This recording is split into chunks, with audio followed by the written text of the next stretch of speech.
What's going on, everybody? Welcome back to another video. Hope you're doing well, feeling great, and enjoying freedom. It's a great day to have a great day. Today, I wanted to talk about the year-to-date earnings. What's going up? What's going down? What's moving sideways? And in comparison to the stock market, silver and gold, and maybe even some of the digitals. We're going to get into it, but really quick, just in case you're new, make sure to subscribe for a bunch of videos. Subscribe to my second channel, which is my backup channel for exclusive bonus content. Get yourself some DYDSS merchandise to help support the channel in the biggest possible way. Try out some G Fuel energy formula, $5 off your first order by clicking the link in the description. And of course, last but certainly not least, make sure to go and get your up to 12 free fractional shares by downloading Webull and funding your account. You can deposit as little as you'd like, even as little as a penny. It still works, it still counts. You still get your up to 12 free fractional shares. Webull link in the description. Everything is linked in the description. All right, so today, just like every day, is a video to listen to rather than a video to watch, unless of course you want to watch me go for a walk through the woods.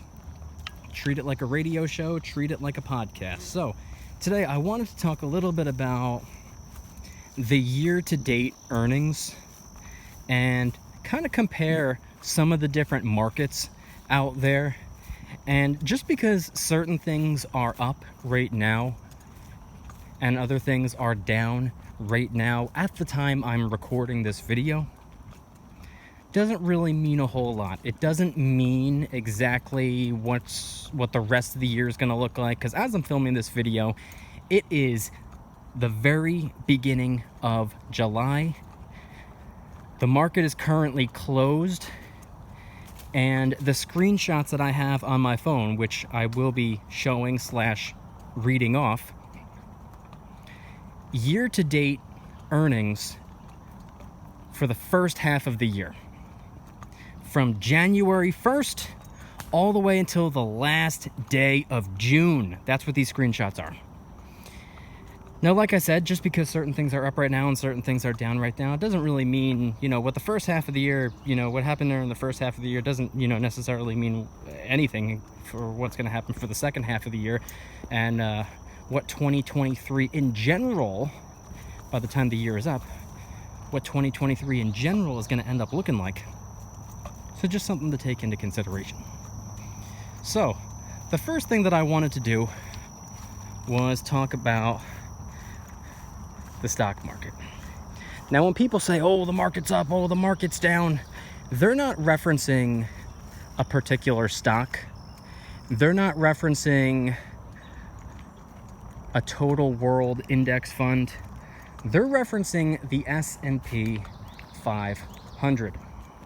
When people say the market, or, oh, I beat the market this year, they're referencing the S&P 500. The 500 biggest, best performing, publicly traded U.S. stocks, all wrapped up in one. When people say the market, that's what they're referring to, the S&P 500. It's an index fund or an ETF that tracks the S&P 500, which is virtually the same thing. 500 all in one. And by default, if one begins to lack, it will be swapped out immediately with the next best option. So you never have to worry about customizing the S&P 500. You never have to worry about, oh, which one of the 500 should I get rid of and replace with, what should I replace it with? You don't have to worry about any of that. It's all taken care of by default. It's all 100% automated. That's what the S&P 500 is. So what is the S&P 500 looking like this year? What has the first half of 2023 given us? Well, I have a screenshot right here. This is a Vanguard 500 index fund ETF. Like I said, you don't have to watch necessarily, but if you are watching, you can see this on screen. And if you're not watching, you're only listening, let me read it off. We are currently up 16.37%. This is the beginning of January, all the way to the end of June. Will we continue on this upward trajectory throughout 2023? Who knows? Will it drop back down at some point over the next 6 months? Who knows? Will we end the year in the green or the red? Who knows? But at the moment, we are up over 16% year to date. And just for perspective, the average annual rate of return for the S&P 500 is 8%, adjusted for inflation with dividends reinvested, about 8%. That's what you can expect on average. And when I say on average, I'm talking about certain years being up over 16%, certain years being down 10%, certain years being up 20-something%, certain years being down 3%, 6%, 12%. It all averages out to about 8%, or really 10%, but adjusted for inflation, closer to 8%. So right now we're up over 16%, almost 16.5% year to date. That's what the S&P is looking like right now. Not too shabby. Now, I don't know how many of you remember last year wasn't all too kind to us. I think we were down. We were either down 16% or 19%. I don't remember off the top of my head, but I want to say 16%. So I think we closed last year off 2022 in the red, deep in the red, down, I believe, 16%. While the year prior, we were up, I believe it was up 24%. So, you know, kind of wild swings in recent years, but that just goes to show why the average annual rate of return, already adjusted for inflation, about 8%. It's because you're going to have some years where you're seeing the average annual rate of return of 8% for the year. Not too bad. 8 to 10%. Pretty good. You're going to have some years where it's a little bit lower, maybe 3, 4% for the year. Certain years a little bit better, maybe 12, 13, 14%. You're going to have some incredible years, up 16, 17, 20, 25%. You're going to have some terrible years, down 10+%. It all averages out. That's what you can expect. You're going to have some good years, some sideways years, some bad years, some incredible years, and some terrible years. But overall, it averages out pretty nicely in the green. Around 8% just for inflation with dividends reinvested. S&P. Moving on! Away from the S&P, away from the stock market. I wanted to very quickly talk about the precious metals, because they are not seeing exactly what the S&P 500 is seeing right now. Gold is up. Is it up 16.5% or just a hair under 16.5%? No, it is not. Year to date for gold, the spot price of gold, $1,933.30. The price doesn't matter. What about the percentage? How much is it up percent-wise? 5.5%. Not too bad. Not bad. 5.5%. Pretty solid. We like to see the green, regardless of what the percentage is. You know, 1%, 2%, 20%. We're in the green. Not too shabby. Gold, the beautiful yellow metal, up 5.5%. Now, I also want to talk about silver, but before we do, I want to keep talking about gold for just 1 second, because gold, the preferred metal when it comes to the big dogs of the world, when it comes to the mega millionaires, the multimillionaires, the business moguls, the top dog investors. Now, the average top dog investor, the average multimillionaire, the average wealthy individual is not stacking silver and gold, but the ones that are prefer gold. Gold is typically looked at as the safe haven metal between the two. Silver is much more volatile. Silver has some more wild swings. Sure, silver, you know, if the metals jump up in price, silver typically jumps up in a more dramatic fashion, but the opposite is true as well. When the metals take a hit, gold, yeah, gets bumped down, but silver falls oftentimes. So that's why gold is typically looked at as the safe haven metal, which is why I like to refer to it as the powerhouse metal. I would say that it's a better store of value. I would say that it's a better preserver of wealth. I would say it's better when it comes to saving long term. Silver, on the other hand, I like to refer to as the opportunity metal. The metal that offers more of an opportunity for growth. And when I say growth, I'm not saying that I don't think gold is going to grow. How you doing? What'd you see? What? What'd you see? What do you mean? Like, I don't know, picture you're taking, like... Oh, no, I'm making a video. I was just stepping out of your way.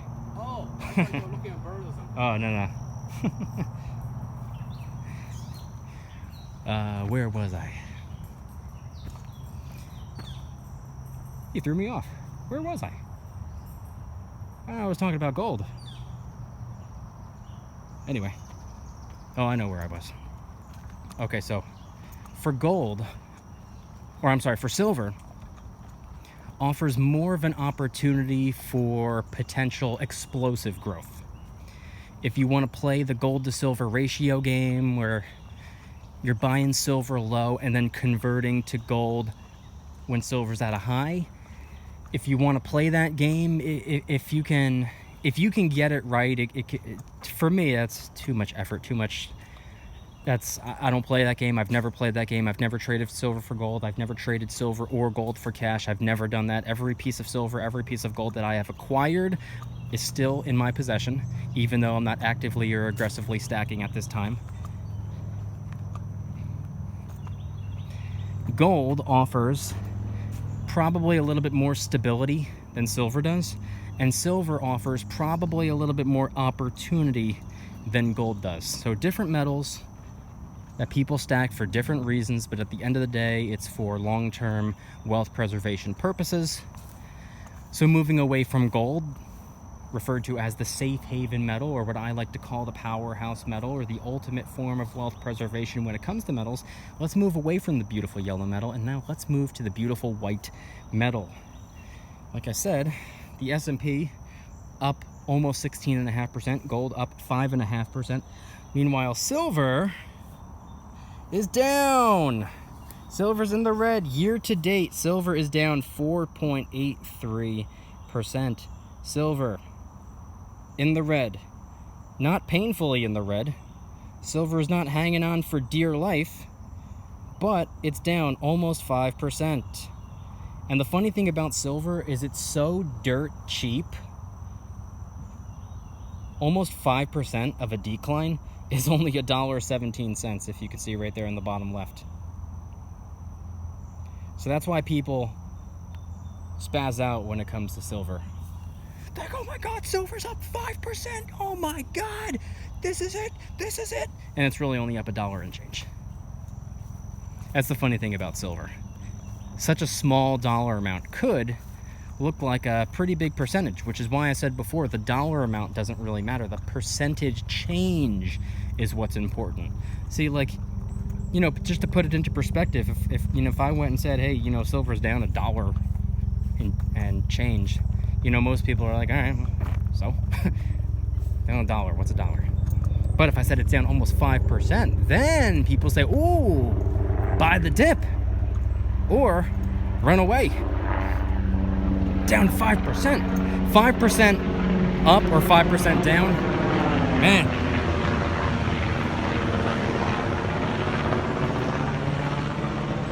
$5% up or 5% down sounds a little bit more dramatic than saying, oh, it's up $1 and change or it's down $1 and change. And just for the record, gold being up 5.5% means that it's up over $100, $100.80. So once again, dollar amount doesn't matter. It doesn't matter how many dollars it's up or down. It doesn't even matter what the spot price is. The percentage is what matters. If you see that gold is up 5.5%, that's when you can gauge, or that's when you can begin to determine, is now the right time to buy, or is now the right time to sell? While silver, on the other hand, if it's down almost 5%, that could, for a lot of people, resemble an opportunity to buy more. Hey, buy the dip. It's down 5%. I can get it at a discounted price. Same thing goes for, stocks, by the way. So moving away from the metals and still, continuing to move away from stocks, I also wanted to very quickly talk about the cryptos. Now, me personally, I'm not a fan of cryptos. I don't to me, I just don't care. It's not my thing. I'm not entirely against it. I think if people invest in crypto, or whatever you want to call it, put currency into a digital form of currency, I think it could potentially offer a unique way to diversify. I don't think it's a very smart idea to put a significant amount in. I don't think it's a smart idea for 20% of your net worth to be made up of the digitals. I don't see anything wrong with doing maybe 5% or something like that, or whatever. It's all personal preference at the end of the day. It's just not really my thing. I see it as more of investing in software than anything else. And anyway, that's all I'll say about that. But the crypto, they haven't really been doing so hot over the last year or so, or however long it's been. I mean, they have taken a massive hit, but year to date they are up a lot. Bitcoin, for example, look at this right here, up 84.19%. That's a massive jump in a 6-month window, but it just goes to show how low it was at the start of the year. I mean, for it to be up about $14,000 in 2023 so far, that means earlier this year, Bitcoin was about maybe $16,000, which is a large amount of currency. But if you look at its recent highs from a year or two ago and see that it was at $70,000 or something like that, wow, man, it went from $70,000 and fell all the way down to 16 grand. That's a that's a massive decline. Again, it's not the dollar amount, it's the percentage. When you see oh my god, it took a 60 or 70% hit, or it's up 80 something percent year to date, that's what you need to look at. That's what matters. It doesn't matter what the spot price of silver is, what the spot price of gold is. It doesn't matter how much a share of an S&P 500 ETF is going for at this time. It doesn't matter what the price of one Bitcoin is. What matters is the percent change. One other digital I wanted to mention, Ethereum, up quite a bit as well. Up 60.56% year to date. From the start of January to the end of June. Ethereum currently sitting at $1,926.57. And with it being up over 60% this year, that means it's up $726 year to date, which means at the start of the year, Ethereum was maybe $1,200. Which again, similar to Bitcoin, just goes to show how much Ethereum fell as well. For it to go all the way down to $1,200. What was Ethereum at its peak? I don't even remember off the top of my head. I know Bitcoin was 70,000 or or around there, 69,000, 70,000. I don't remember what Ethereum was. I'm pretty sure, I could be wrong here, but I'm pretty sure it was like 3,600 or 3,200, something like that. I don't remember, but I don't really care about this stuff. But point being is that, like, the two of them, even though they're up massively this year, 60%, 80% for the year, they're down so much from where they were a year and a half, 2 years ago. Again, it's the percentage change. Yes, Bitcoin is up 80-something% year to date, but from at its peak a year and a half, 2 years ago, however long it's been, it's actually down over 50%. So yeah, you could celebrate and say, oh man, we're up over 80% this year. But if you bought all your Bitcoin at the peak, yeah, you're up 80% year to date, but you're still down 50-60% overall. That's what you need to take into consideration.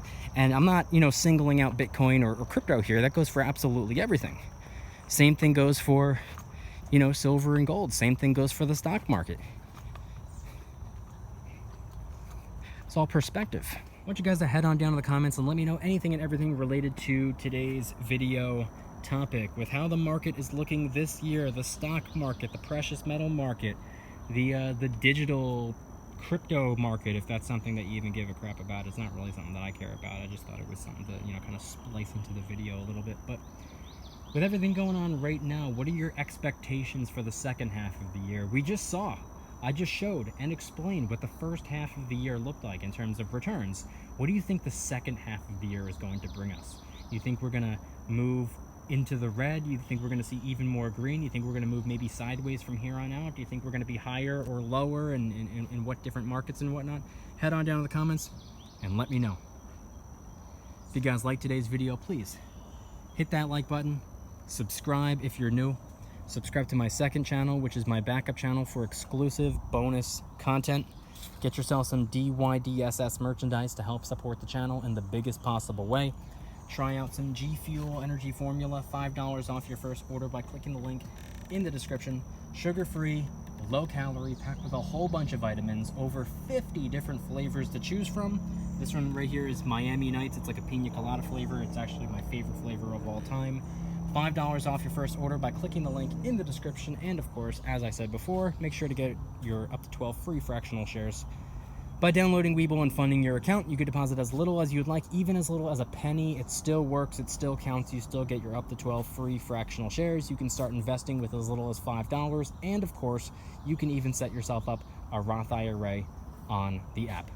Webull link in the description. Everything is linked in the description. And I want you guys to head on down to the comments and let me know, once again, anything and everything related to today's video topic. What are your thoughts on the year-to-date earnings? We're green in most areas, we're red in certain areas. Do you think that the second half of the year is gonna maybe potentially mimic the first half of the year? Do you think we're gonna finish the year kind of like how we're currently on track right now? Do you think everything's gonna flip-flop? Do you think we're gonna see more red than green by the time the year is up? Head on down to the comments and let me know anything and everything related to today's video topic. Thank you guys so much for watching. See you next time. Don't you dare stop smiling. Peace.